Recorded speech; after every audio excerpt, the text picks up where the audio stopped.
Assalamu alaikum wa rahmatullahi wa barakatuh. Innal hamdalillahi nahmaduhu wa nasta'inuhu wa na'udhu billahi min shururi anfusina wa min sayyiati a'malina. Ashhadu an la ilaha illa Allah wa ashhadu anna Muhammadar Rasulullah. Kama qala Allah ta'ala fil Qur'anil Karim, a'udhu billahi minash shaitanir rajim. Bismillahir rahmanir rahim. Ya ayyuhalladhina amanu kutiba alaykumus siyam kama kutiba ala alladhina min qablikum la'allakum tattaqun. Sadaqallahu al-aliyyul azim wa sadaqa al-Qur'anil Karim.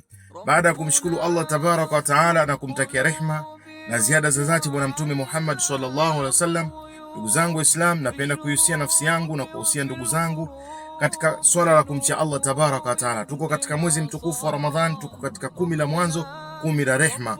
Bwana mtume Muhammad sallallahu alaihi wasallam anasema, ma min abidin, hakuna mja yoyote,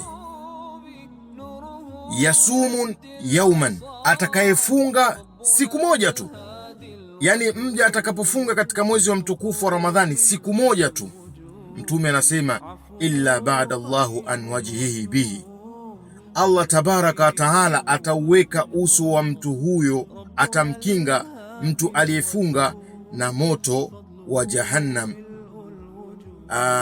annari 70 arifa, ataepushwa kwa muda wa miaka 70,000. Yani mwenye kufunga siku moja tu, Allah azza wa jalla atamuepusha mja huyo aliyefunga siku moja. Vipi atakayefunga mtu siku 30? Vipi mja atakayefunga na kusoma Qur'an? Vipi mja atakayefunga na kusimama visimamo vya usiku? Mimi namuomba Allah tabaraka wa taala atujalie funga njema, atujalie afya njema, atujalie minalladhina yastami'una alqawla fayattabi'una ahsana. Salam.